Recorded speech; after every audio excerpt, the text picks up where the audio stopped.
The Colorado wind howled through the mountain passes like a wounded animal, carrying with it the promise of the season's first blizzard.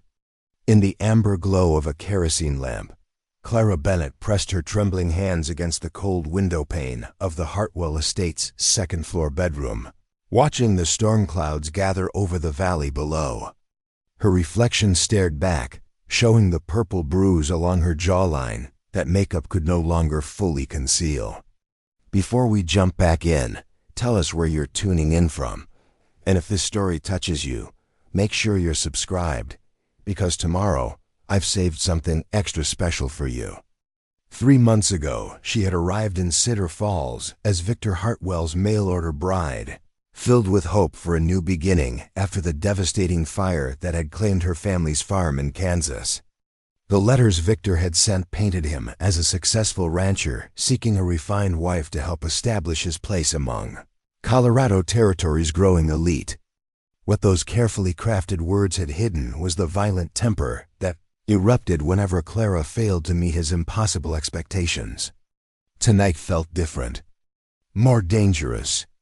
Victor had returned from town in a rage after losing a significant business deal to the Morrison family. His fury directed entirely at Clara for what he deemed her failure to adequately charm the investors' wives at last week's social gathering. The beating had been worse than usual, and when she had finally gathered the courage to mention her suspicion that she might be carrying his child, his reaction had chilled her to the bone. Another mouth to feed and another weakness to manage, he had snarled, his hand raised as if to strike her swollen belly. Maybe it would be better if accidents happened to inconvenient problems. The implied threat against her unborn child had crystallized Clara's resolve. She could endure his cruelty toward herself, but she would not allow harm to come to an innocent life growing within her. As Victor's heavy footsteps echoed through the house below, followed by the distinctive sound of whiskey being poured, Clara knew this was her only chance. Moving with desperate silence, she gathered her few precious possessions, her mother's silver locket, the small amount of money she had managed to hide from Victor's scrutiny, and the warmest clothes she could carry. The storm outside would provide cover for her escape, though it also made the journey infinitely more perilous. Cedar Falls lay 20 miles north through treacherous mountain terrain, but it represented her only hope of sanctuary. Clara slipped down the servants' staircase, her heart pounding as she listened for any sound that might indicate Victor's awareness of her movement. The house remained eerily quiet except for his occasional muttering from the study where he continued drinking. She wrapped herself in her heaviest cloak and pulled the hood up to shield her face from the driving snow that immediately assaulted her as she stepped into the night. The cold struck her like a physical blow, stealing her breath and making her injured ribs ache with each step. Snow was already accumulating on the ground, and the wind drove the flakes horizontally across the landscape, reducing visibility to mere yards. Clara forced herself forward, knowing that hesitation would mean certain death, either from Victor's wrath when he discovered her absence, or from the unforgiving elements that surrounded her. The first mile passed in a blur of determination and adrenaline. Clara followed the rough road that connected the Hartwell estate to the main trail leading towards Cedar Falls, using fence posts and familiar landmarks to guide her through the storm. Her thin shoes were already soaked through, and she could no longer feel her toes, but she pressed on, driven by the knowledge that Victor would likely not discover her absence until morning. As the second hour of her journey passed, Clara's strength began to fail. The combination of her injuries, the pregnancy she was only beginning to suspect, and the brutal conditions conspired against her. She stumbled repeatedly, each fall harder to recover from than the last. The road had become nearly impossible to distinguish from the surrounding terrain, and panic began to creep into her exhausted mind as she realized she might be walking in circles. It was then that she heard the sound that both terrified and offered hope, the rhythmic thudding of horse hooves approaching through the storm. Clara's first instinct was to hide, fearing that Victor had discovered her absence and come in pursuit. She pressed herself against a large pine tree, trying to become invisible in the swirling snow, but the approaching rider seemed to track directly toward her location. "Hello there," called a deep, masculine voice through the storm. "Are you in need of assistance?" Clara remained silent, unsure whether the stranger represented salvation or a different kind of danger. In the Colorado Territory, isolated women encountered by lone men rarely found themselves in improved circumstances. But as the horse drew closer, she caught sight of the star-shaped badge glinting on the rider's chest, partially visible beneath his heavy coat. "I'm Sheriff Jake Morrison from Cedar Falls," the man continued, his tone gentle despite having to shout over the wind. "I received word that someone might be traveling this road tonight in dangerous conditions. Are you hurt?" The mention of Cedar Falls decided Clara's course of action. This lawman represented her destination and potentially her salvation. She stepped out from behind the tree, immediately staggered by a gust of wind that nearly knocked her to her knees. The sheriff was beside her in an instant, dismounting from his large bay horse with fluid grace despite the treacherous conditions. Jake Morrison appeared to be in his late 20s, with dark hair visible beneath his wide-brimmed hat and sharp blue eyes that seemed to pierce through the darkness. Even through her exhaustion and fear, Clara noticed the unusual intensity of his gaze, as if he could see far more clearly in the storm than should have been humanly possible. "You're half frozen," he observed, immediately removing his own heavy coat and wrapping it around her shoulders. "What are you doing out here alone in this weather?" Clara hesitated, uncertain how much truth she dared reveal to this stranger, even when wearing a badge. Victor Hartwell wielded considerable influence in the territory, and she had no way of knowing where the sheriff's loyalties might lie. But the genuine concern in Jake Morrison's voice, combined with her desperate circumstances, compelled her toward honesty. "I'm traveling to Cedar Falls," she managed through chattering teeth. "I need to reach the town tonight." Jake's expression grew more serious as he studied her face, his eyes lingering on the bruise along her jaw that even the darkness couldn't entirely conceal. "You're injured," he stated simply, "and you're not dressed for this weather. No one travels these roads at night in a blizzard unless they're running from something." Clara's silence confirmed his assessment. Jake appeared to wrestle with some internal decision before speaking again. "Can you ride?" he asked. "My horse can carry us both, and there's a line shack about 2 miles ahead where we can wait out the worst of the storm. Trying to make Cedar Falls in these conditions would be suicide." The prospect of shelter and warmth was overwhelmingly appealing, but Clara's experiences with Victor had taught her to be wary of isolated situations with men she didn't know. Jake seemed to read her hesitation accurately.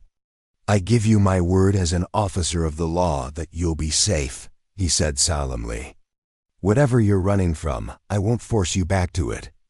But if we stay out here much longer, we'll both freeze to death, and that won't help anyone." The practical reality of their situation overcame Clara's caution. She nodded her acceptance, and Jake helped her mount his horse before swinging up behind her. The warmth of his body against her back and the shelter provided by his arms, as he guided the horse through the storm, brought blessed relief from the cold that had been slowly killing her. The line shack Jake had mentioned proved to be a small but well-maintained cabin used by travelers and ranchers caught in sudden weather. Jake had a key, suggesting this was an official shelter maintained by local authorities. Preparing and narrating this story took us a lot of time, so if you are enjoying it, subscribe to our channel. It means a lot to us. Now back to the story. Inside, he quickly built up the fire while Clara collapsed into a wooden chair, finally allowing herself to acknowledge the magnitude of her physical and emotional exhaustion. "There's coffee and some basic supplies here," Jake said as he coaxed flames from the kindling. "When did you last eat?" Clara couldn't remember. The past few days at the Hartwell estate had blurred together in a haze of fear and pain. Jake seemed to understand her confusion and moved efficiently around the small space, preparing coffee and simple food without requiring answers she wasn't ready to give. As warmth gradually returned to her frozen limbs, Clara began to study her rescuer more carefully. Jake Morrison moved with an unusual grace that reminded her of the wild animals she had occasionally glimpsed in the Kansas prairie. His senses seemed remarkably acute. He responded to sounds she couldn't hear and appeared to track scents in the air with subtle movements of his head. "You're staring," Jake observed without turning from the stove where he was heating beans. Clara flushed, realizing she had indeed been studying him with unwarranted intensity. "I apologize. I was just wondering why you were traveling these roads tonight. It seems unusual for a sheriff to be patrolling during a blizzard." Jake turned to face her, and Clara was struck again by the unusual intensity of his blue eyes. "I received information that someone might be in danger," he replied carefully. "Sometimes a lawman's duties extend beyond normal patrol hours." There was something in his tone that suggested layers of meaning Clara couldn't yet interpret. She accepted the plate of food he offered, surprised by the ravenous hunger that overcame her once she began eating. Jake watched her with what seemed like professional assessment, noting details she couldn't identify. "You're pregnant," he said suddenly, the statement delivered with gentle certainty rather than accusation. Clara's fork froze halfway to her mouth. She hadn't confirmed her suspicion even to herself, and the fact that this stranger could recognize signs she had barely acknowledged was deeply unsettling. "How could you possibly know that?" she whispered. Jake's expression became guarded, as if he had revealed more than intended. "I've had some medical training," he said unconvincingly. "There are signs if you know what to look for." Clara set down her fork, studying Jake's face with new wariness. His explanation felt inadequate, and she was beginning to wonder if her desperate flight had led her into a different kind of danger. Jake seemed to sense her growing discomfort. "I'm not going to hurt you," he said firmly. "And I'm not going to force you to return to whoever gave you those bruises. But I need to understand what kind of situation I'm dealing with if I'm going to help you properly." The kindness in his voice, combined with her overwhelming need for an ally, convinced Clara to risk partial honesty. "My husband has a violent temper," she admitted quietly. "Tonight, he threatened our unborn child. I couldn't stay." Jake's jaw tightened, and for a moment, Clara glimpsed something fierce and predatory in his expression before he controlled it. "Victor Hartwell," he said, and it wasn't a question. Clara's shock must have shown on her face because Jake continued, "There are only a few large ranches in this area where a woman might be trapped in an abusive marriage. The Hartwell estate is known for its isolation and Victor's reputation. You know him?" Clara asked, fear creeping back into her voice. "I know of him," Jake replied carefully. "And I know he has no legal right to prevent you from leaving or to harm you or your child. Colorado territory law is clear on that point, even if enforcement can be challenging in remote areas." The assurance that the law might actually protect her was so unexpected that Clara felt tears spring to her eyes. In her isolated existence at the Hartwell estate, she had begun to believe that Victor's version of reality was the only truth, that wives had no rights and no recourse against their husband's cruelty. "But he's wealthy and influential," she protested. "Who would believe my word against his?" Jake leaned forward, his intense gaze holding hers. "I would. And my word carries weight in Cedar Falls and throughout this territory. Victor Hartwell may have money and connections, but he's not above the law." The conviction in Jake's voice stirred something that Clara had thought Victor had beaten out of her completely: hope. For the first time in months, she began to believe that escape might truly be possible, that she might be able to build a life free from fear and violence. As the storm continued to rage outside the line shack, Clara found herself studying Jake Morrison with new eyes. There was something about him that didn't quite fit the image of a typical frontier sheriff. His clothes were well-made but practical, his manner educated but not pompous. He moved with the confidence of someone accustomed to dangerous situations, Yet he had shown her nothing but gentle consideration despite her bedraggled appearance and desperate circumstances. "Why are you helping me?" she asked suddenly. "You don't know me, and interfering with a man like Victor Hartwell could create significant problems for you." Jake was quiet for a long moment, staring into the fire as if weighing his words carefully. "Let's just say I have personal reasons for disliking men who abuse their power over those weaker than themselves," he finally replied. "And every person deserves the chance to live without fear." Clara sensed there were deeper currents to his answer, but exhaustion was beginning to claim her despite the dangerous situation. Jake seemed to recognize her fatigue and pointed to a narrow bunk built into the cabin's wall. "You should rest," he suggested. "The storm should pass by morning, and then we can continue to Cedar Falls safely. I'll keep watch."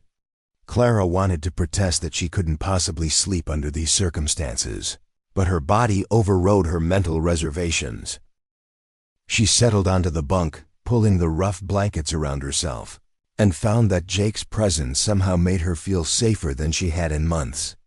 As she drifted toward sleep, Clara's last conscious thought was wonderment at the strange turn her desperate flight had taken. She had fled into a deadly blizzard expecting to die rather than endure another day of Victor's cruelty, but instead she had found an unexpected protector. Jake Morrison remained an enigma, but he represented possibilities she had thought forever lost.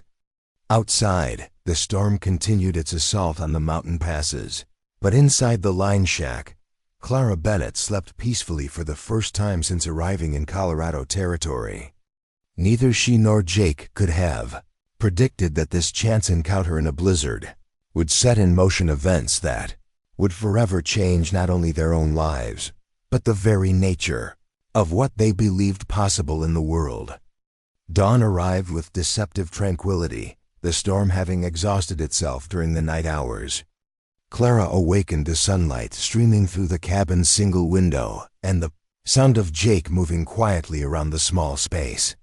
The events of the previous evening rushed back to her consciousness, bringing with them a mixture of relief and uncertainty about what lay ahead.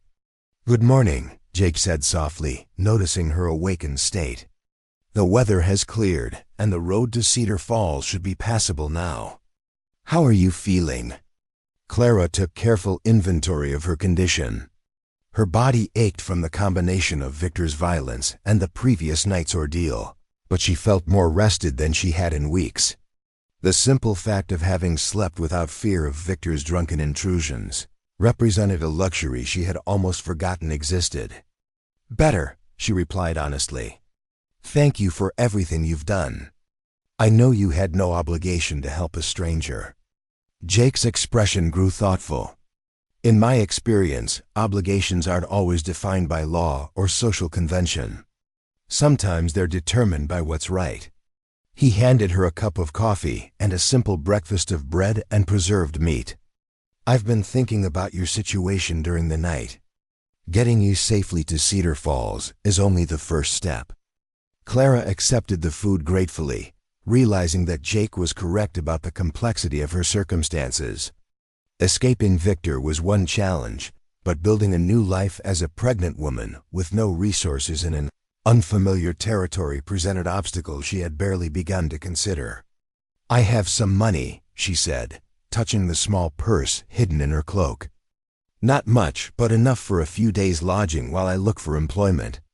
Jake nodded but didn't seem entirely satisfied with this plan. "Cedar Falls has a boarding house run by Martha Coleman.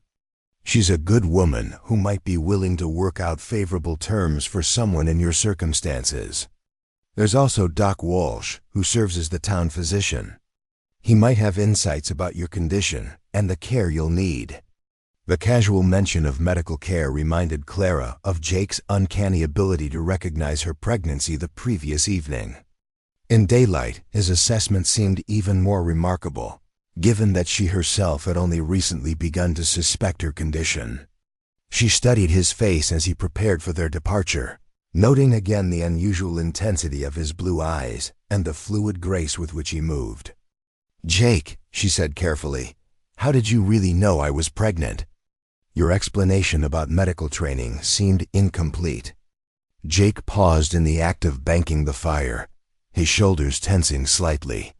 Some people are more observant than others, he replied without turning around. When you've seen enough of life's situations, you develop instincts about things. Clara sensed there was more to his answer, but something in his tone discouraged further inquiry. She had her own secrets and could respect his right to the same privacy she desired. The journey to Cedar Falls took 2 hours through mountain terrain that revealed breathtaking beauty in the morning light. Snow-covered peaks stretched in every direction, and pine forests carpeted the lower elevations in rich green that contrasted dramatically with the white landscape. Clara had been too terrified and exhausted the previous night to appreciate the majesty of her surroundings, but now she found herself awed by the raw grandeur of Colorado territory. Jake proved to be an engaging companion, pointing out landmarks and sharing information about the region's history and development. He spoke knowledgeably about mining operations, ranching concerns, and the complex relationships between various settlements scattered throughout the territory. His education was clearly extensive, yet he wore his knowledge lightly, without the pretension Clara had learned to expect from educated men. Cedar Falls was established about 10 years ago when silver was discovered in the surrounding mountains, Jake explained as they crested a ridge that offered their first view of the town below. The mining brought rapid growth, but it's the ranching families who provide stability. The combination creates interesting dynamics. Clara could see what he meant as they descended toward the settlement. Cedar Falls nestled in a valley where a creek tumbled down from the mountains, providing water for both mining operations and agricultural pursuits. The town appeared larger than she had expected, with a main street lined with substantial buildings and residential areas spreading up the surrounding hillsides. "It's beautiful," Clara observed, meaning the compliment sincerely. After months in the isolation of the Hartwell estate, the prospect of living among a community of people seemed almost overwhelming in its appeal. "It's home," Jake agreed simply, but Clara detected deep affection in his voice. As they rode down the main street, Clara noticed that Jake's presence drew considerable attention from townspeople going about their morning business. People emerged from shops and paused in their activities to wave or call greetings, and Jake responded to each acknowledgement with genuine warmth. It was clear that Sheriff Morrison was both respected and well-liked by Cedar Falls residents. "Sheriff Jake," called a middle-aged woman sweeping the front steps of a 2-story building, with a sign identifying it as Coleman's boarding house. "We were worried when you didn't return last night." Tommy was ready to organize a search party. Jake dismounted and helped Clara down from the horse before addressing the woman Clara assumed must be Martha Coleman. "Storm caught us on the trail, Martha. This is Mrs. Clara Bennett. She's had some difficulties and needs safe lodging while she gets established in town." Martha Coleman's experienced gaze took in Clara's bruised face and disheveled appearance, and her expression immediately softened with understanding. "Of course, dear. We'll get you settled properly. Jake, you look like you could use some coffee and a proper breakfast yourself." Clara found herself gently but efficiently shepherded into the boarding house's warm interior while Jake attended to his horse. Martha Coleman proved to be exactly the kind of practical, nurturing woman Clara had hoped to encounter. She asked no intrusive questions but instead focused on immediate needs: a hot bath, clean clothes, and substantial food. "I run a respectable establishment," Martha explained as she led Clara to a comfortable room on the 2nd floor. "Most of my boarders are miners and railroad workers, but I also house families passing through and women in various circumstances. You'll be perfectly safe here, and we can discuss terms once you've had time to rest and recover." The kindness in Martha's voice brought tears to Clara's eyes. After months of walking on eggshells around Victor's volatile moods, the simple experience of being treated with basic human decency felt miraculous. "I can pay," Clara said quickly, not wanting to be seen as seeking charity. I have some money, and I'm willing to work for my keep if necessary. Martha smiled approvingly. We'll work something out that suits everyone. For now, focus on taking care of yourself. Jake mentioned you might be expecting, and if that's the case, you'll need proper nutrition and rest. Again, Clara was struck by how easily people seemed to recognize her condition when she herself remained uncertain. She wondered if pregnancy was more obvious to others than she realized, or if the people of Cedar Falls possessed unusually keen observational skills. After Martha departed, Clara luxuriated in the privacy of her room and the prospect of a hot bath. The simple accommodations felt palatial compared to her recent experiences, and the absence of fear allowed her to begin contemplating what her future might hold. A knock at the door interrupted her thoughts. "Mrs. Bennett?" called Martha's voice. "There's someone here to see you. Doc Walsh has come to check on your condition, if you're feeling up to receiving him." Clara quickly made herself presentable and opened the door to find Martha accompanied by a distinguished gentleman with silver hair and kind eyes. Doc Walsh carried the unmistakable air of a man accustomed to offering comfort in difficult situations.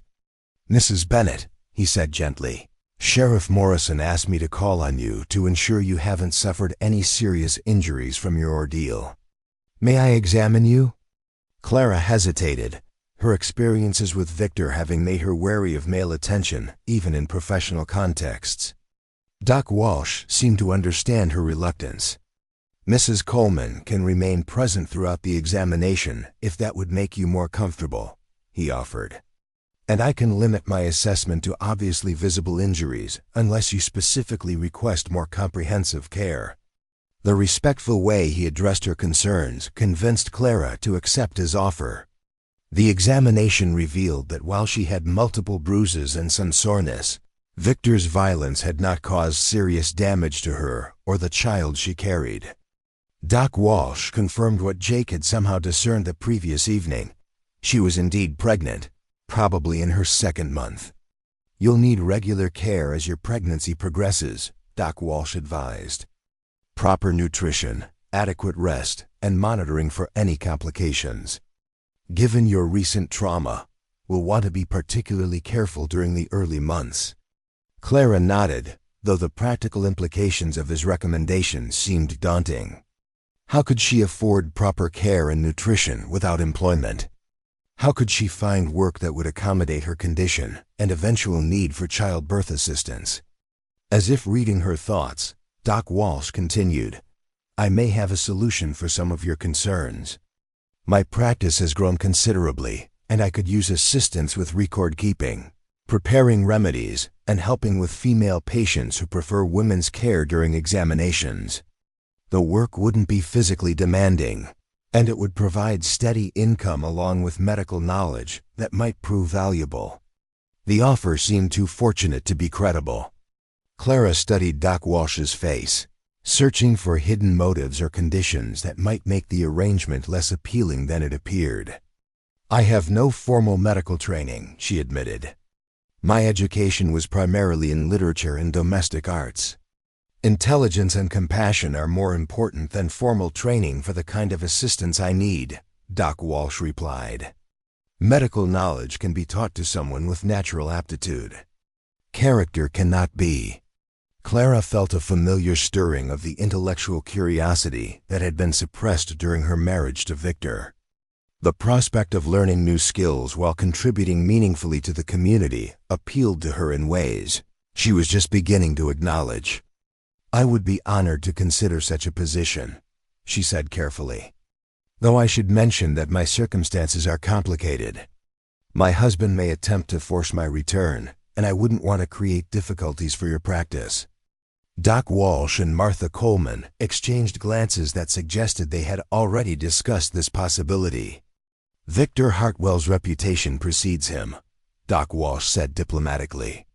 "But Cedar Falls takes care of its own, and we have effective law enforcement to deal with anyone who might threaten the peace."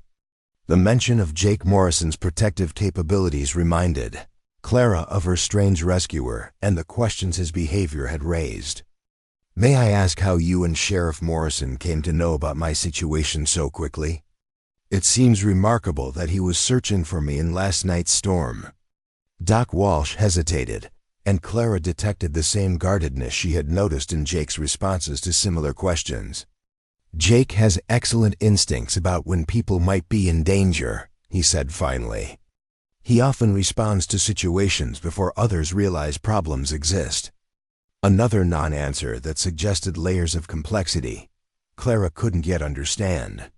She was beginning to suspect that Cedar Falls harbored secrets beyond the normal intrigues of small-town life. Their conversation was interrupted by the arrival of Jake himself, appearing in the doorway with an expression of carefully controlled urgency. "Doc, Martha, I need to speak with you both. Mrs. Bennett, you should hear this as well." The serious tone in Jake's voice immediately heightened tension in the room. Clara felt her stomach clench with fear that Victor had somehow tracked her to Cedar Falls faster than she had believed possible. "What's happened?" Martha asked, her practical manner suggesting she was accustomed to Jake's occasional dramatic announcements. Jake entered the room fully and closed the door behind him. "I've just received word that Victor Hartwell rode into town this morning with several men. They're asking questions about a missing woman and claiming legal authority to search private premises for a runaway wife." Clara's breath caught in her throat. Despite the previous night's hope and this morning's tentative sense of safety, Victor had found her with terrifying efficiency. The prospect of being dragged back to the Hartwell estate made her feel physically ill. What legal authority could he possibly claim? Doc Walsh demanded. "Colorado territory law doesn't give husbands unlimited power over their wives' movements." Jake's expression was grim. "He's claiming she's mentally unstable and dangerous to herself and others in her condition. He's brought what appears to be a court order authorizing him to take custody of his wife for her own protection." The sophistication of Victor's approach caught Clara completely off guard. She had expected him to pursue her with brute force, not legal maneuvering that cast her as the problem requiring his intervention. "The order could be forged," Martha suggested hopefully, "or obtained through false pretenses." "Possibly," Jake agreed. "But it will take time to verify its authenticity, and meanwhile he has grounds to demand cooperation from local authorities. I can delay him with procedural requirements, but I can't indefinitely refuse a legal warrant." Clara sank into a chair, overwhelmed by the complexity of her situation. Victor's wealth and connections apparently extended far enough to manipulate legal systems in his favor. Her naive hope that geographic distance would provide protection now seemed foolishly optimistic.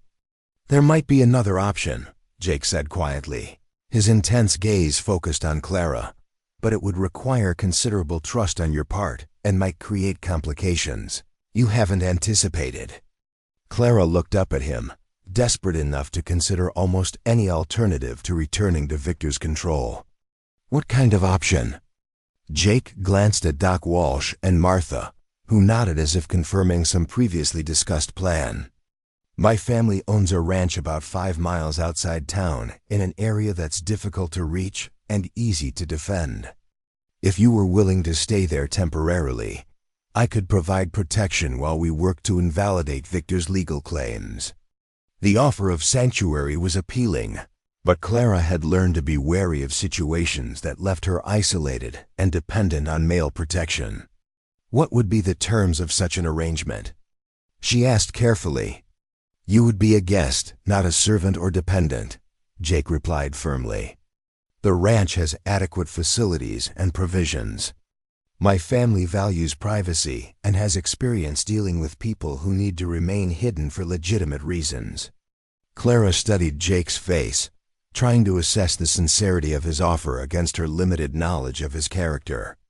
Everything about him suggested honor and integrity, but her experience with Victor had taught her that first impressions could be dangerously misleading. "Your family," she said slowly. "Would they accept the presence of a stranger under these circumstances?" Jake's expression became complex, as if her question touched on subjects he preferred not to discuss. My family understands the importance of protecting those who cannot protect themselves, he said finally. And they have particular reasons for distrusting men like Victor Hartwell. Doc Walsh leaned forward. Jake's offer represents your best chance of staying safe while we resolve the legal aspects of your situation. The Morrison ranch is well defended, and Jake's family has considerable influence that could help us challenge Victor's claims. Martha nodded agreement. It's not ideal, placing you in debt to people you don't know. But the alternatives are worse, and you'll have all eyes working to establish your independence. Clara recognized the wisdom in their assessment, even as she struggled with the necessity of accepting help that left her vulnerable to new forms of control. But the prospect of returning to Victor's violence was unacceptable, especially now that she carried his child. I accept your offer, she told Jake, with gratitude and the understanding that this is temporary while legal matters are resolved. Jake nodded solemnly.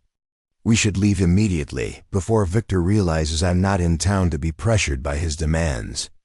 Pack only what you can carry easily. As Clara hurriedly gathered her few possessions, she reflected on the strange turns her life had taken in less than 24 hours. She had fled into a deadly storm expecting to die, found rescue from an enigmatic sheriff, been offered employment and sanctuary by virtual strangers, and now faced another flight to an unknown destination with people whose motives she could only hope to trust. Yet despite the uncertainty and fear, Clara felt something she had thought Victor had destroyed forever, the conviction that her life belonged to her and that she possessed the strength to fight for her freedom and her child's future. Whatever secrets Cedar Falls and the Morrison family harbored, they had offered her something Victor never had, the chance to be treated as a human being worthy of respect and protection. As Jake helped her mount his horse for the journey to his family's ranch, Clara made a silent promise to the child growing within her. No matter what challenges lay ahead, she would never again allow anyone to diminish her worth or threaten the safety of those she loved. The woman who had cowered in fear at the Hartwell estate was beginning to transform into someone stronger, and that transformation felt like the most important victory of her life. The Morrison ranch emerged from the pine forest like something from a dream, its sprawling log buildings nestled in a natural meadow surrounded by towering peaks. Clara had expected a typical frontier homestead, but what she discovered was a substantial operation that spoke of both prosperity and careful planning.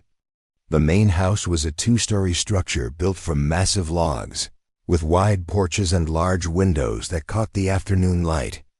Outbuildings included a substantial barn, corrals for horses, and what appeared to be workshops and storage facilities.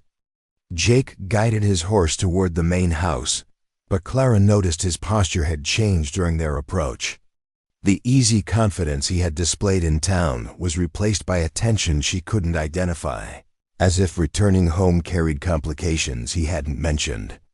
It's magnificent, Clara said honestly, taking in the scope of the operation. You didn't mention that your family ranch was so extensive.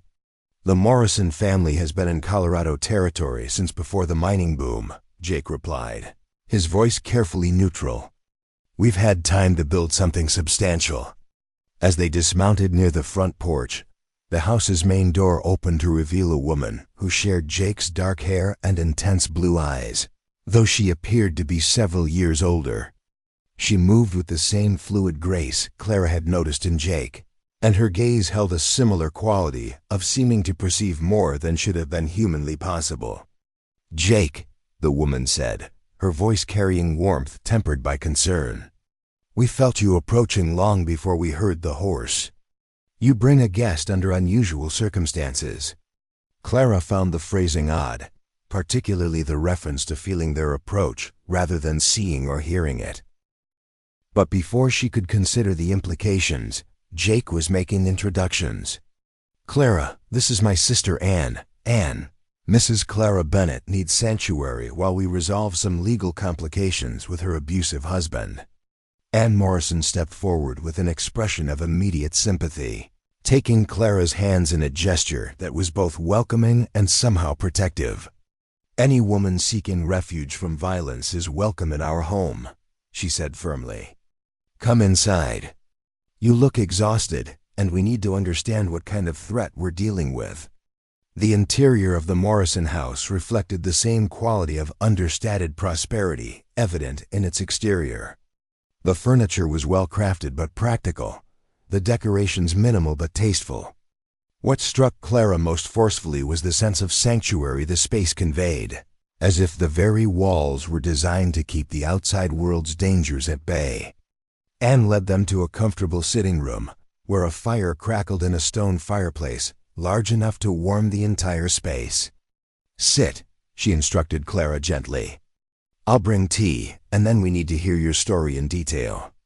As Anne moved toward what Clara assumed was the kitchen, another figure appeared in the sitting room's doorway. This newcomer was clearly another Morrison family member, sharing the distinctive dark hair and blue eyes. But where Jake and Anne moved with fluid grace, this man's presence commanded the room with an almost physical force. This is my older brother Thomas, Jake said, his tone carrying a note of caution Clara couldn't interpret. Thomas, Mrs. Bennett is the woman I mentioned in my message. Thomas Morrison studied Clara with an intensity that made her deeply uncomfortable. His gaze seemed to catalog every detail of her appearance and demeanor, as if assessing threats or opportunities she couldn't identify. When he finally spoke, his voice carried authority that suggested he was accustomed to being obeyed without question. Victor Hartwell's missing wife, he said, the statement carrying implications Clara didn't understand. You've brought considerable complications to our doorstep, Jake. Clara felt her cheeks burn with embarrassment and anger. She had hoped to find refuge with Jake's family, not become a burden that created conflicts between siblings. I can leave immediately if my presence creates problems, she said stiffly, rising from her chair. I never intended to impose on your family's hospitality or safety. Sit down, Thomas commanded, his tone brooking no argument. You misunderstand my concern. The complications aren't about hospitality. They're about the kind of man Victor Hartwell is and the resources he'll use to reclaim what he considers his property. The casual way Thomas referred to her as Victor's property sent a chill through Clara's spine. She had hoped that distance from her husband would also mean distance from the attitudes that had trapped her in marriage to him. Jake moved to stand beside Clara's chair, his presence somehow reassuring despite the tension crackling between the brothers. Thomas, Mrs. Bennett has been through enough without being subjected to intimidation in our own home. I'm not intimidating anyone, Thomas replied, though his manner suggested he was accustomed to having exactly that effect on people. I'm being realistic about what we're facing. Hartwell isn't some drunken cowboy who can be discouraged with harsh words. He has connections to territorial government, mining interests, and federal authorities. Protecting his wife means potentially confronting all of those forces. Clara struggled to understand the family dynamics playing out around her. Jake had presented the refuge at his family ranch as a simple matter of providing temporary sanctuary. But Thomas's comments suggested the situation was far more complex and dangerous than she had realized. Anne returned with tea and what appeared to be fresh bread, setting the refreshments on a low table with movements that somehow conveyed both grace and barely contained tension. Thomas, you're frightening our guest with your dire predictions. Perhaps we should focus on understanding her circumstances before cataloging everything that might go wrong. Thomas turned his intense gaze on his sister. Anne, you know as well as I do what kinds of men we're dealing with. Hartwell didn't become one of the territory's most influential ranchers through kindness and fair dealing. If he wants his wife back, he'll use every resource at his disposal to get her. And we'll use every resource at our disposal to prevent that, Jake interjected firmly. Mrs. Bennett is under our protection now, and the Morrison family doesn't abandon people who need our help. Clara detected undercurrents in the siblings, exchange that suggested deeper complexities than the immediate situation warranted. Their conversation carried overtones of old arguments and established patterns of conflict that had little to do with her circumstances. "I think I deserve to understand what I've gotten myself into," Clara said quietly, but with enough firmness to command attention from all three Morrisons. "You're discussing protecting me from my husband as if it involves military strategy rather than simple law enforcement. What aren't you telling me?" The siblings exchanged glances that confirmed Clara's suspicion that significant information was being withheld. Anne spoke first, her tone carefully measured. "The Morrison family has had dealings with Victor Hartwell before. Not pleasant ones. Our offer of protection is motivated by both humanitarian concern and personal reasons for opposing his influence in this territory." Thomas made a sound that might have been cynical laughter. "Diplomatic as always, Anne. Mrs. Bennett, your husband attempted to force our family off our land 5 years ago using fraudulent legal documents and hired gunmen. He failed, but the experience taught us exactly how ruthless he can be when he wants something." This revelation cast Clara's situation in an entirely new light. She wasn't simply accepting help from compassionate strangers. She was becoming a pawn in an ongoing conflict between powerful forces in Colorado territory. The realization was both frightening and oddly comforting, since it meant the Morrisons had their own reasons for ensuring Victor didn't succeed in his current efforts. "Why would my husband want your land?" Clara asked, trying to understand the scope of the antagonism between the families. Jake answered, his voice carrying anger he made no attempt to conceal. "Because our ranch sits on some of the richest mineral deposits in the territory, and Victor had already made agreements to sell mining rights to Eastern investors. When he discovered the deposits extended onto Morrison land, he decided our property should become part of his holdings. Through legal means or otherwise," Thomas added grimly. "Victor Hartwell doesn't accept being told no, whether by neighboring ranchers or runaway wives." Clara absorbed this information while sipping tea that tasted of herbs she couldn't identify. The Morrison family's motivations for helping her were more complex than simple kindness, but their reasons for opposing Victor aligned perfectly with her own desperate need for freedom. "I understand that my presence here serves your purposes as well as mine," she said carefully. "But I need to know what kind of protection you can actually provide. Victor has legal documents claiming I'm mentally unstable and dangerous. How do you propose to counter that kind of official authority?" Anne leaned forward, her intense blue eyes holding Clara's gaze with hypnotic focus. "There are different kinds of authority, Mrs. Bennett. Legal documents can be challenged and overturned if you have the right connections and evidence. But there are also older, more fundamental laws that govern how civilized people treat each other." Clara found Anne's phrasing oddly formal, as if she were referring to concepts that extended beyond conventional legal or social frameworks. But before she could pursue the subject, Thomas stood abruptly and moved to one of the sitting room's large windows. "We have visitors," he announced, his voice carrying a tension that immediately put Clara on alert. 3 riders approaching from the direction of town, moving fast. Jake was beside his brother in an instant, peering through the window with an expression of grim concentration. "Hartwell," he confirmed, "with 2 men I don't recognize. Armed and moving with purpose." Clara's blood turned to ice water. Victor had tracked her to the Morrison ranch with terrifying efficiency, and now she was trapped in another isolated location with nowhere to run. The prospect of being dragged back to face his rage after her escape attempt made her feel physically ill. "What do we do?" she whispered, hating the way fear made her voice shake. Anne moved to Clara's side with reassuring presence. "We protect you," she said simply. "That's what we promised, and that's what we'll do." Thomas and Jake were engaged in rapid, quiet conversation using words Clara couldn't quite catch. Their discussion had an urgency that suggested they were developing strategy for a confrontation they'd anticipated, but hoped to avoid. "Anne, take Mrs. Bennett upstairs to the secure room," Thomas instructed. "Jake and I will handle the immediate situation." Clara didn't understand what constituted a secure room, But she found herself being guided toward a staircase with firm kindness that didn't allow for argument. As they climbed to the second floor, she could hear horses approaching the house and the sound of men's voices calling demands she couldn't distinguish. The secure room proved to be a comfortable bedroom with unusually thick walls and a single window that offered views in multiple directions. Anne locked the door behind them and moved immediately to the window, observing the scene below with professional competence.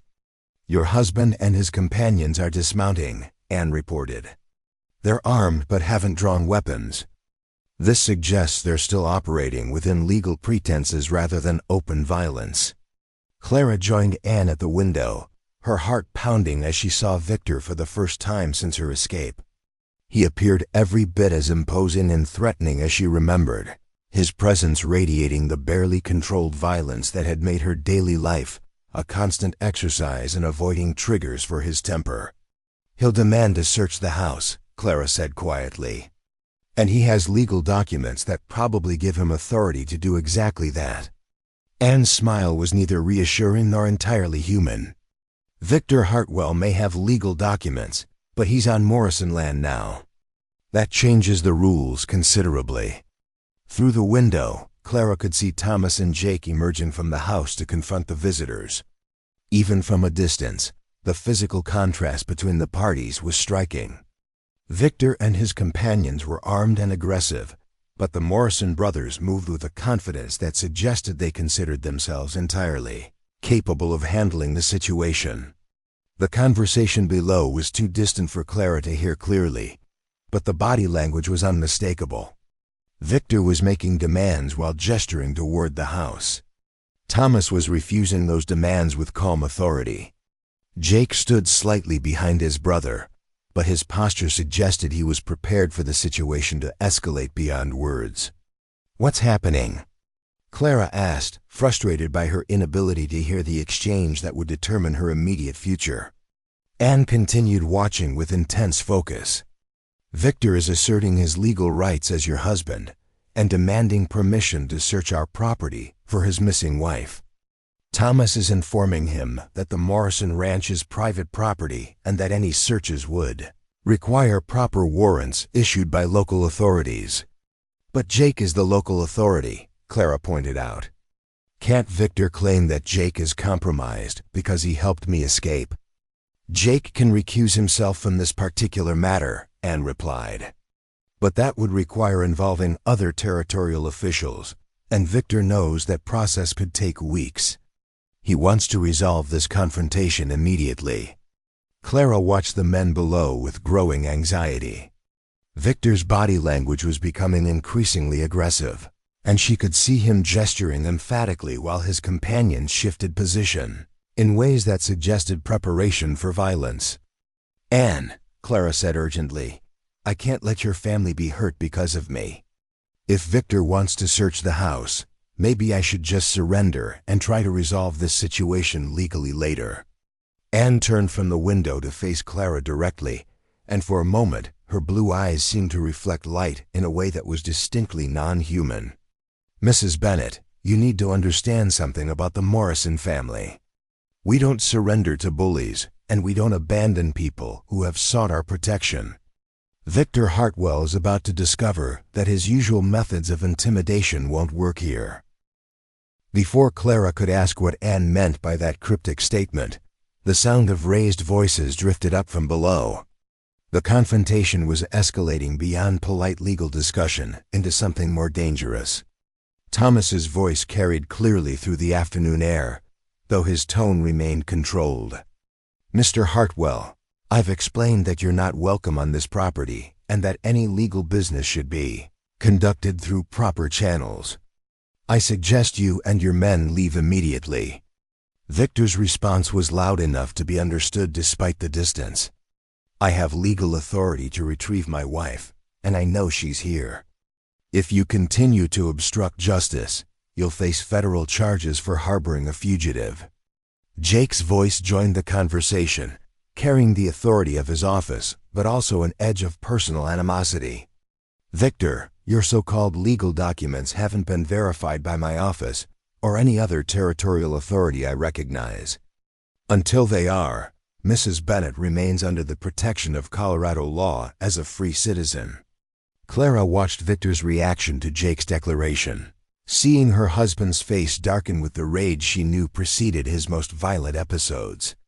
She had lived with that expression for months, learning to recognize the moment when Victor's control snapped and physical brutality replaced verbal intimidation.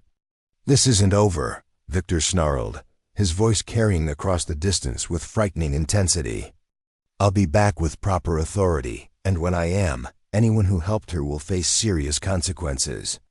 Anne smiled at the window, and Clara caught another glimpse of something distinctly predatory in her expression.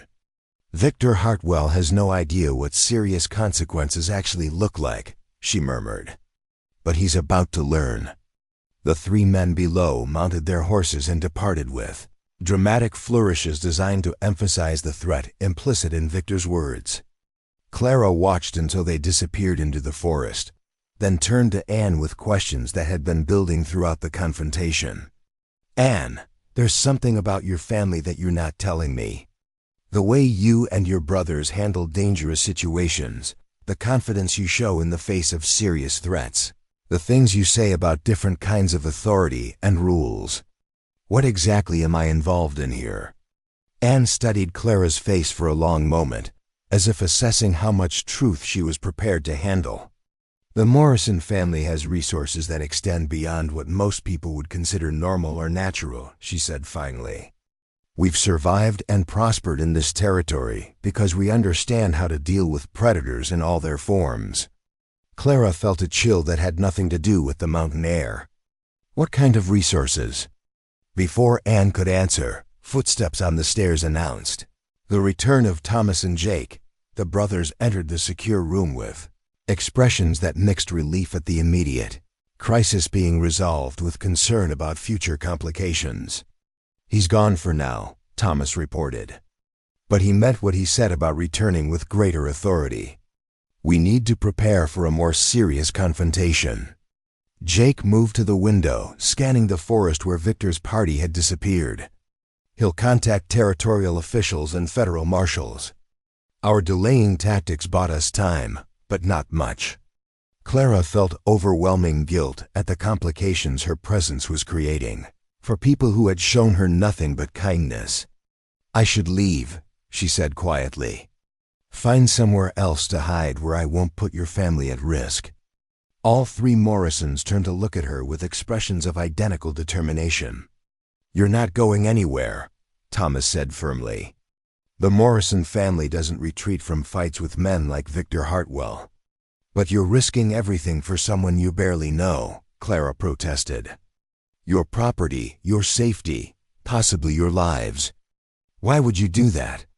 Anne approached Clara with the gentle intensity that seemed to characterize all the Morrison siblings. "Because some battles are worth fighting regardless of personal cost. Because protecting the innocent from predators is what separates civilization from chaos. And because the Morrison family has particular reasons for ensuring that Victor Hartwell doesn't get everything he wants." Jake nodded agreement.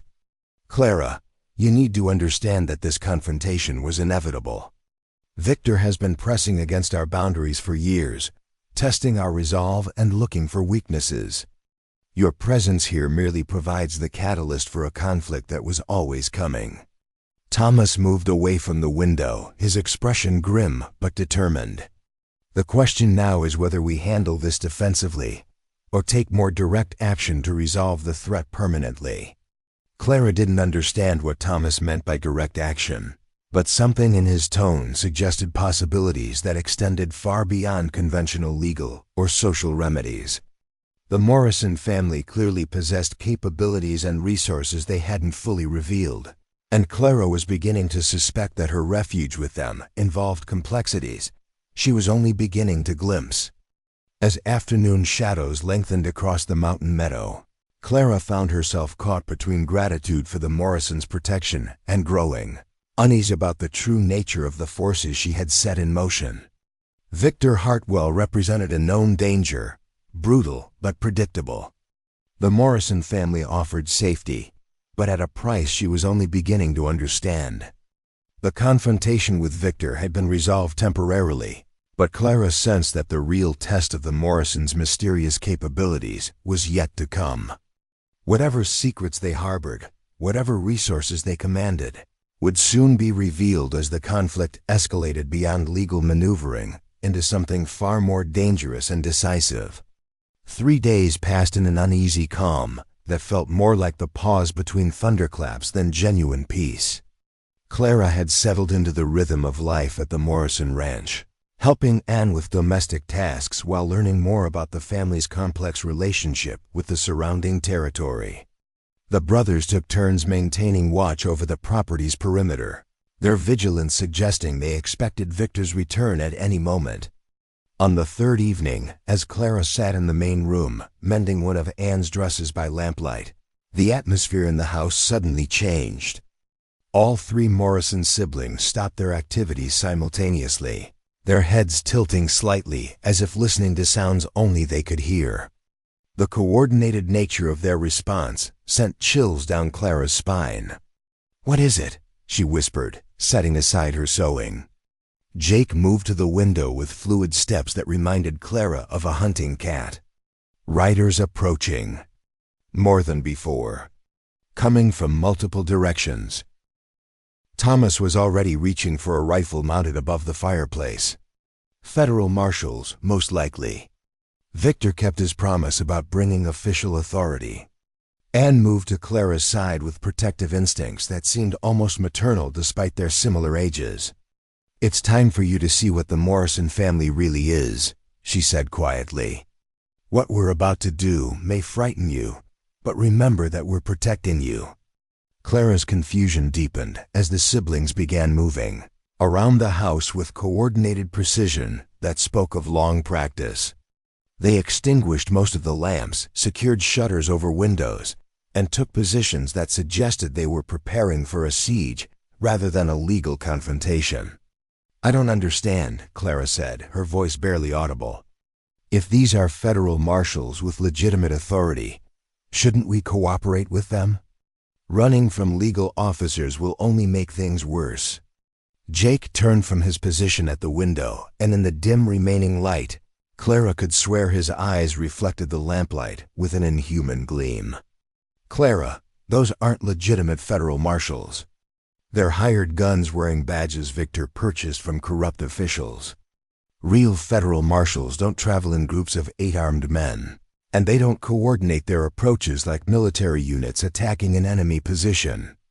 The distinction Jake drew between legitimate and illegitimate authority confused Clara, but the approaching sound of multiple horses convinced her that debate was pointless. Whatever was about to happen, she was committed to trusting the Morrison family's judgment about how to handle it. "Mrs. Bennett," Thomas called from his position near the front door, "you need to understand something before this goes any further. The protection we're offering you isn't just about hiding you from your husband. We're about to demonstrate capabilities that most people would consider impossible. What you see tonight must never be spoken of to anyone outside this family." Clara nodded, though she had no idea what capabilities Thomas was referencing. The Morrison siblings had displayed unusual sensory abilities and physical coordination, but she assumed these were simply the products of life in dangerous frontier conditions. Her assumptions were about to be shattered. The sound of approaching horses ceased abruptly, replaced by voices calling demands from positions surrounding the house. Clara recognized Victor's voice among them, but there were at least 6 other men whose harsh tones suggested professional violence rather than legitimate law enforcement. "Morrison," Victor's voice carried clearly through the night air. "We have federal warrants for the arrest of a fugitive wife and anyone harboring her. Come out immediately, or we'll assume you're resisting lawful authority." Thomas opened the front door slightly, calling back through the gap. "Show me your warrants and identification in proper light, and I'll consider your request. Until then, you're trespassing on private property after dark, which gives me legal authority to defend my home." Victor's response was immediate and revealed his true intentions. "We're done with legal niceties, Morrison. Send out the woman now, or we'll take her by force and burn your house around anyone who tries to stop us." The explicit threat of violence removed any pretense about official law enforcement. Clara found herself facing the reality that Victor had indeed hired gunmen to retrieve her regardless of legal constraints. The civilized world's protections had proven inadequate against her husband's determination and resources. Anne moved to Clara's side, taking her hands in a grip that was both comforting and surprisingly strong. "Clara, what happens next will seem impossible. Don't be afraid of us. Fear the men outside, but remember that we're your protectors." Before Clara could ask what Anne meant, the transformation began. It started with Jake, whose features began shifting in ways that defied natural explanation. His jaw elongated, his teeth became pointed, and his eyes took on the unmistakable gleam of a predatory animal. His body seemed to expand and become more muscular, while his hands developed claws that could tear through flesh and bone with ease. Clara's rational mind rejected what she was seeing, but the evidence was undeniable. Jake Morrison was changing from human form into something that was part man and part wolf, retaining human intelligence while gaining animal strength and senses. Thomas underwent a similar transformation, his already imposing presence becoming genuinely terrifying as he took on aspects of a creature designed for hunting and killing. The rifle in his hands seemed suddenly inadequate compared to the weapons his own body had become. Anne's change was more subtle but no less disturbing. Her features sharpened and her movements became impossibly fluid, while her eyes took on a luminescence that made it clear she could see perfectly in conditions that would blind normal humans. Clara pressed herself against the wall, overwhelmed by the impossibility of what she was witnessing. The Morrison family weren't simply unusual humans with exceptional abilities. They were something else entirely. Creatures that existed in the borderland between human and animal, between natural and supernatural. "We're shapeshifters," Anne explained gently, her voice carrying inhuman harmonics despite her attempt to remain reassuring. "Our family has carried this gift for generations. It's what allows us to protect those who cannot protect themselves from predators like your husband." Clara's mind struggled to process this revelation. Shapeshifters were creatures of folklore and children's stories, not reality. Yet the evidence of her senses couldn't be denied. The Morrison family had concealed their true nature while offering her sanctuary, and now that nature was being revealed in response to mortal danger. "Are you going to hurt me?" Clara whispered, uncertain whether these transformed beings retained enough humanity to honor their previous promises of protection. Jake turned toward her, and despite his altered features, his expression remained gentle and concerned. "Never," he said, his voice deeper but still recognizable. "We're still the same people who offered you refuge. We just have capabilities that most humans don't possess." The conversation was interrupted by sounds from outside that suggested victors. Men were taking positions for an assault on the house. The Morrison siblings moved to windows and defensive positions with inhuman speed and coordination, their enhanced senses apparently providing detailed information about their opponent's movements. 8 men, Thomas reported, his voice carrying notes that belonged more to a growl than human speech. Armed with rifles and revolvers. 2 covering the back entrance, 3 positioned to assault the front, 1 watching the barn to prevent escape, 2 in reserve positions.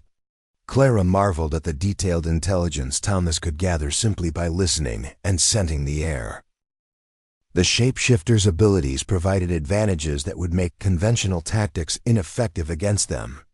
Anne moved to Clara's position with protective instincts that had taken on literal meaning. "Stay low and remain calm," she instructed. "What's about to happen will be violent, but it will be over quickly." Victor's voice called out again, his patience clearly exhausted. "Last warning, Morrison. Send out my wife, or face the consequences." Jake's response was a sound that was part human laughter and part wolf howl.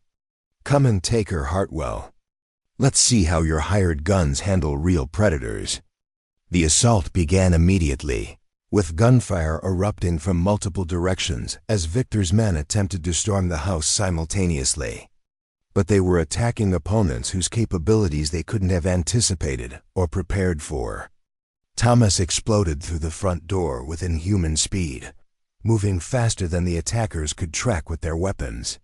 Clara heard screams and sounds of violence from the front of the house, but the nature of the conflict was unlike anything she had experienced during the war years, when military combat had occasionally reached her family's farm. Jake disappeared through a rear window, and Clara could hear his progress toward the men covering the back entrance by the sounds of terror and confusion that marked his approach.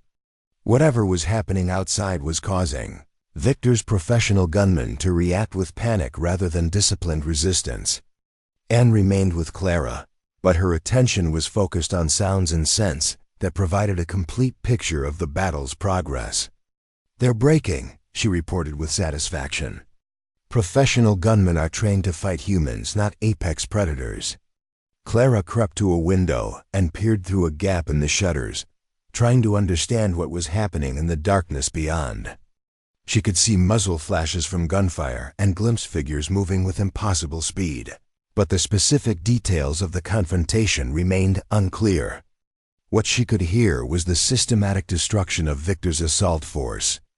The confident shouts of professional killers had been replaced by screams of terror and confusion as they encountered opponents whose capabilities exceeded their understanding of what was humanly possible. Within minutes, the gunfire ceased entirely.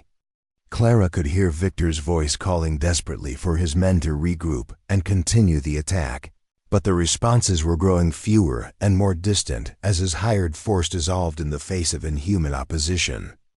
Jake reappeared through the rear window, his features beginning to return to human form, though traces of his wolf nature remained visible.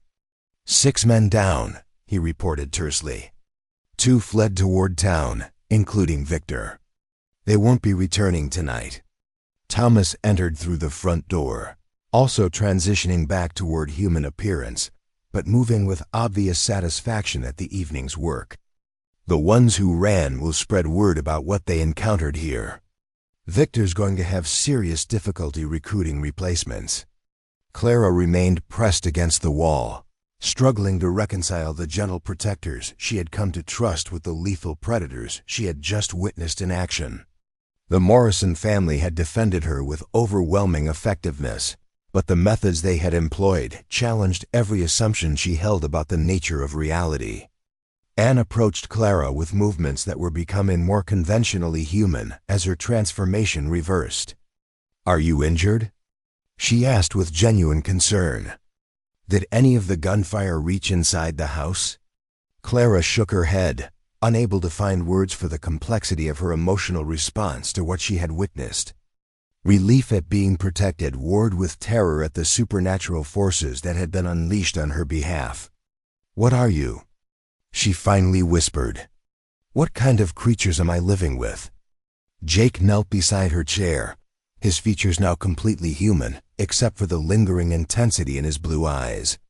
"We're people who were born with abilities that allow us to protect ourselves and others from human predators," he said gently. "The wolf nature is part of our family heritage, passed down through generations of Morrison ancestors." Thomas cleaned blood from his hands with matter-of-fact efficiency. "We're not monsters. Clara, we use our gifts to defend the innocent and maintain justice in places where conventional law enforcement proves inadequate." Clara studied the 3 siblings, trying to understand how beings capable of such violence could speak of justice and protection with evident sincerity. "You killed those men," she said quietly. 6 human beings died tonight because of me." Anne's expression grew serious. 6 hired killers died tonight because they chose to assault an innocent woman and threaten a family that had done them no harm. Their deaths were the consequence of their own actions, not yours." Jake nodded agreement. "Clara, those men weren't innocent victims. They were professional killers hired by your husband to murder anyone who tried to protect you." Showing them mercy would have meant abandoning our responsibility to defend people who cannot defend themselves. Clara recognized the logic in their arguments, but the reality of witnessing supernatural violence left her struggling with questions about the nature of justice and protection. The Morrison family had saved her life and eliminated a serious threat, but they had done so using abilities that challenged everything she thought she knew about the world. "How many people know what you are?" she asked, curiosity beginning to overcome her initial shock. "Very few," Thomas replied. "Doc Walsh understands our nature and helps us maintain our secret. A handful of other trusted individuals have been told when circumstances required it. But shapeshifters survive by remaining hidden from the general population."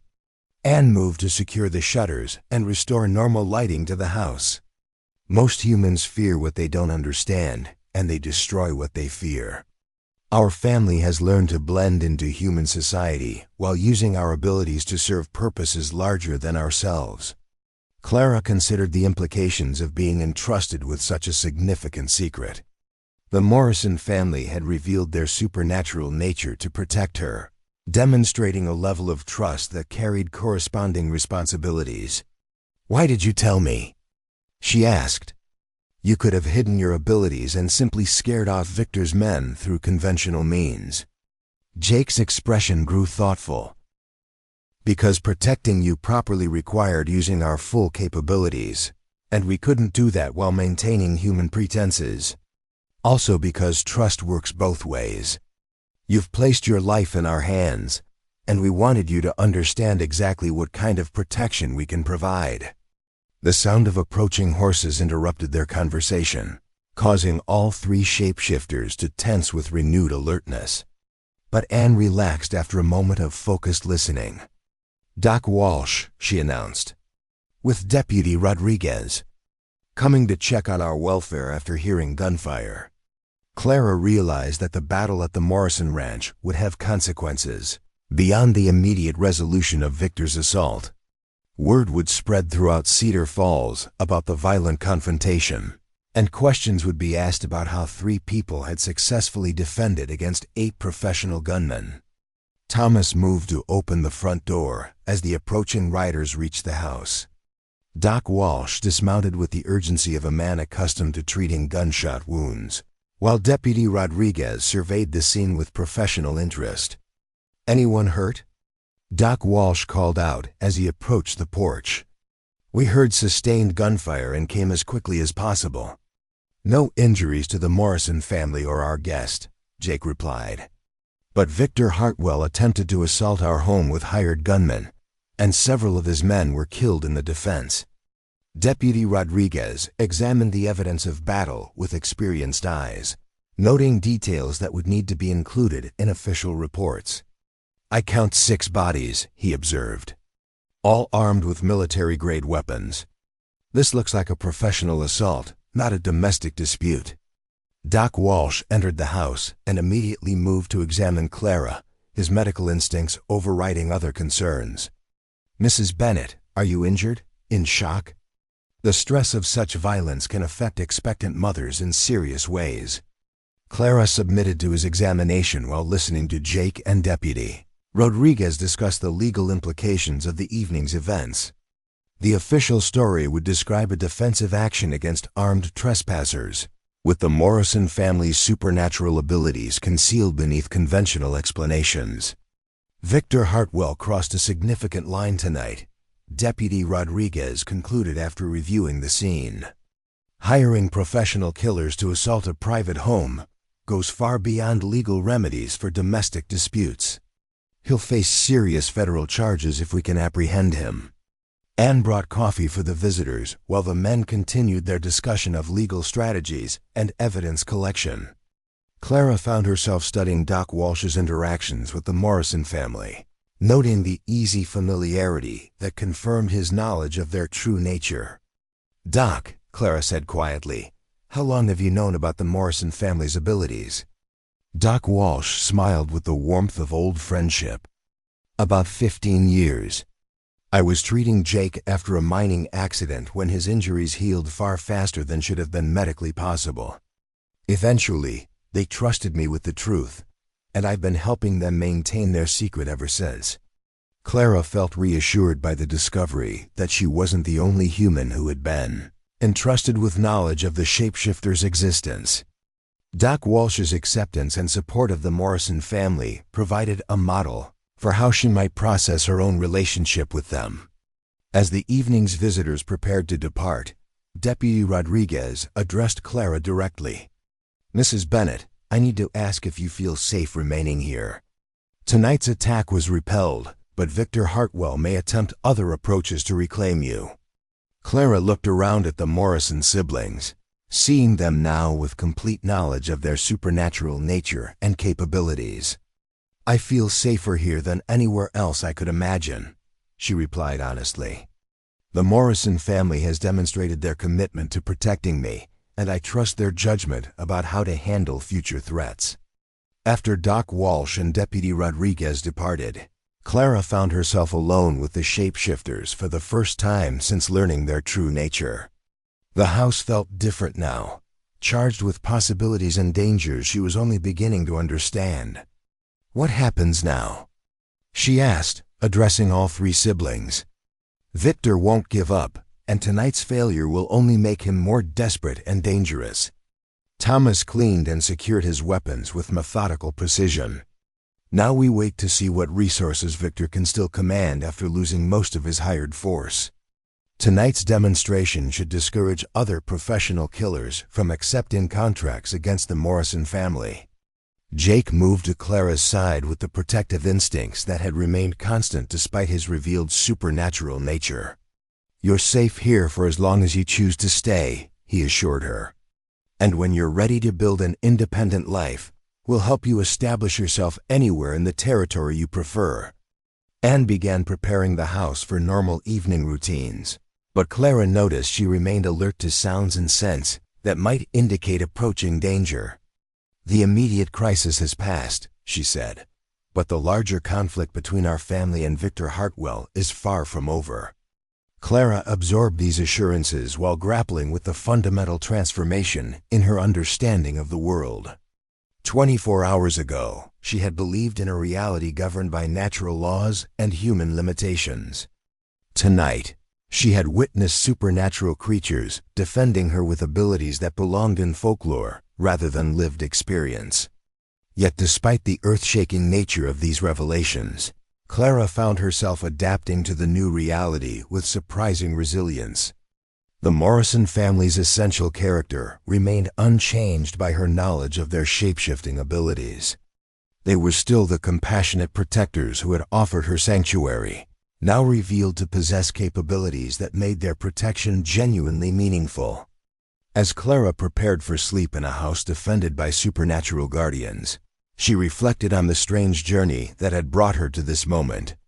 Her flight from Victor's abuse had led her into a world of impossible creatures and hidden powers, but also into the first genuine safety she had known since arriving in Colorado territory.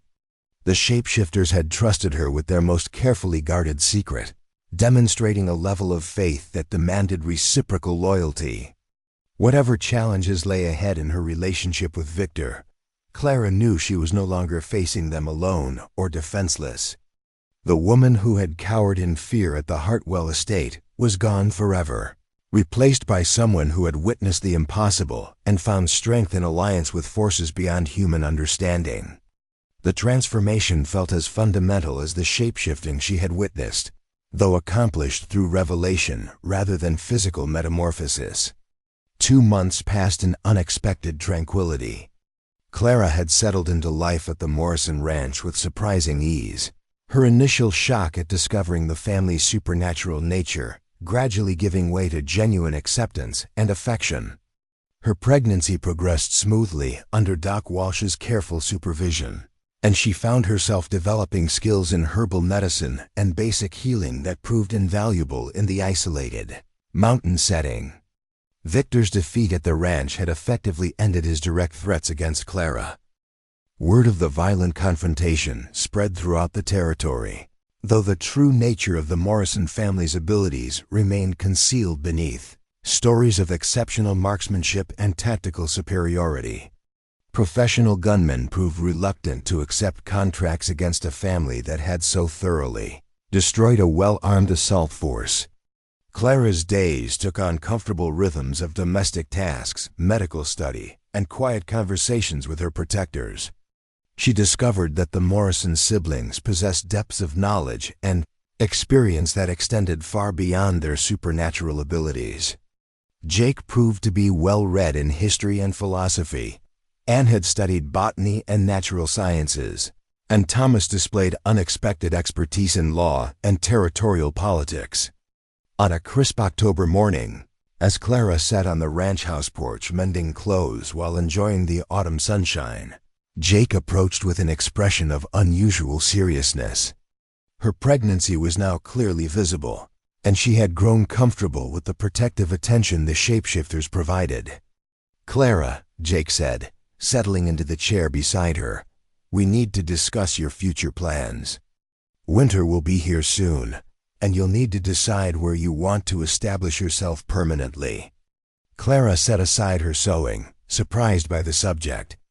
"I assumed I would remain here until after the baby is born. Has something changed? Am I no longer welcome?" Jake's expression immediately became reassuring. "You're welcome here for as long as you choose to stay. But you came to Colorado Territory seeking independence, and we want to ensure you have the opportunity to build the life you originally envisioned." The conversation touched on concerns Clara had been avoiding for weeks. She had grown so comfortable with the security and companionship the Morrison family provided that she had stopped planning for eventual independence. The prospect of leaving their protection and establishing herself elsewhere seemed both necessary and daunting. "What options do I have?" Clara asked practically. "I'm an unmarried pregnant woman with limited resources in a territory where I know few people. My prospects for independent living seem challenging." Anne emerged from the house carrying tea and clearly intending to join their conversation. "Actually, your prospects are better than you might expect. Doc Walsh has offered you permanent employment as his medical assistant, and several families in Cedar Falls have expressed interest in your teaching abilities for their children." Thomas followed Anne onto the porch, completing the family gathering that Clara had learned usually preceded important discussions. "There's also the matter of your marriage to Victor," he said directly. "The territorial courts have been reviewing the evidence of abuse and abandonment. Your legal situation is more favorable than you realize." Clara looked between the three siblings, sensing that this conversation had been planned and that they possessed information she hadn't been told. "What exactly has been happening with the legal situation?" "I thought Victor's influence made challenging our marriage impossible." Jake leaned forward with the intensity that characterized his approach to serious subjects. "Victor's attack on our ranch, combined with witness testimony about his abuse and the forged federal documents he used, has attracted attention from legitimate territorial authorities. His actions crossed lines that even corrupt officials can't ignore." Anne smiled with satisfaction. "It turns out that hiring professional killers to assault a law enforcement officer's family carries serious federal consequences. Victor is currently facing charges that could result in lengthy imprisonment, and his assets are being investigated for connections to various illegal activities." Clara felt a surge of hope mixed with disbelief. The idea that Victor might face genuine consequences for his actions had seemed impossible during the dark months of their marriage. "Does this mean I could actually be free of him legally?" Thomas nodded with the confidence of someone who understood territorial law thoroughly. "The evidence against Victor is overwhelming, and his legal representatives are already discussing plea agreements to avoid the worst charges. Part of any agreement will likely include dissolution of his marriage and relinquishment of all claims to you or your child." The prospect of legal freedom was so unexpected that Clara struggled to process its implications. She had fled Victor, expecting to spend the rest of her life hiding from his pursuit. But the Morrison family's protection had created opportunities for genuine resolution of her situation. "How did you manage to accomplish all this?" Clara asked, marveling at the complexity of the legal maneuvering. Victor seemed to have connections throughout the territorial government. Jake's expression became slightly predatory. Victor's connections were based on fear and corruption rather than genuine loyalty. When his behavior became too extreme to ignore, his allies distanced themselves rather than risk association with his crimes. Anne added with evident satisfaction, "The Morrison family also has connections throughout the territory, built on mutual respect and genuine service to our communities. When we needed support to ensure justice was served, we found plenty of allies willing to help." Clara recognized that the shapeshifters possessed resources and influence she had never suspected. Their apparent isolation at the mountain ranch concealed a network of relationships that extended throughout Colorado territory and beyond. "So I could actually build an independent life in Cedar Falls without fear of Victor's interference?" Clara asked, still struggling to believe such freedom was possible. "More than that," Thomas replied. "You could build whatever kind of life you choose, wherever you choose to build it. The territorial courts will provide financial support from Victor's assets to ensure you and your child have adequate resources." The conversation was interrupted by the sound of approaching horses, causing all three shapeshifters to tense with familiar alertness. But Anne relaxed after a moment of focused listening. "Doc Walsh and Martha Coleman," she announced, coming with news, judging by their pace. The two visitors arrived with expressions of excitement that immediately captured everyone's attention. Doc Walsh dismounted with the energy of a much younger man, while Martha Coleman beamed with the satisfaction of someone delivering welcome information. "It's official," Doc Walsh announced without preamble. "Victor Hartwell has accepted a plea agreement that includes dissolution of his marriage, relinquishment of all claims to Clara or her child, and immediate departure from Colorado territory." Martha Coleman approached Clara with genuine affection. "You're free, dear. Completely and legally free to build whatever life you choose." Clara felt tears spring to her eyes as the reality of her liberation finally penetrated her consciousness. The nightmare that had begun with her arrival at the Hartwell estate was truly over, ended not through her own desperate flight, but through the intervention of protectors she could never have imagined. "There's more," Doc Walsh continued with evident pleasure. "The territorial government is providing compensation to you for the abuse you suffered and the illegal actions taken against you. You'll have sufficient resources to establish yourself comfortably wherever you choose to live." Anne moved to Clara's side with the protective instincts that had become second nature. "How are you feeling? This is a lot of information to process all at once." Clara laughed through her tears, recognizing the irony of Anne's concern. "I've learned to process impossible information since coming to live with your family. Legal freedom seems almost mundane compared to discovering that shapeshifters exist." The group shared laughter that carried months of tension finally being released. Clara had found not just sanctuary with the Morrison family, but transformation from victim to survivor, to someone capable of building an independent future. "So what will you do now?" Martha Coleman asked gently. "Where will you make your home?" Clara looked around at the three shapeshifters who had saved her life and transformed her understanding of what was possible in the world. The thought of leaving their protection and companionship created an unexpected ache in her chest. "I've grown quite fond of Cedar Falls," she said carefully, "and of the people who have shown me such kindness. If the offer of employment with Doc Walsh still stands, I think I'd like to accept it." Doc Walsh nodded enthusiastically. "The position is yours for as long as you want it. The community needs someone with your intelligence and compassion, especially for medical care related to women and children." Jake rose from his chair and moved to stand beside Clara, his expression conveying emotions he seemed to struggle to articulate. "Clara, there's something else we need to discuss. Something personal rather than practical." Clara felt her heart begin to race as she recognized the intensity in Jake's voice. Over the months at the ranch, her relationship with the youngest Morrison brother had evolved beyond protector and protected into something deeper and more complex. These past months have been the happiest I've experienced since losing my human family years ago, Jake continued, his voice steady despite the obvious importance of his words. Your presence here has reminded me that healing and new beginnings are possible, even after devastating loss. Anne and Thomas exchanged glances that suggested they had expected this development and approved of it.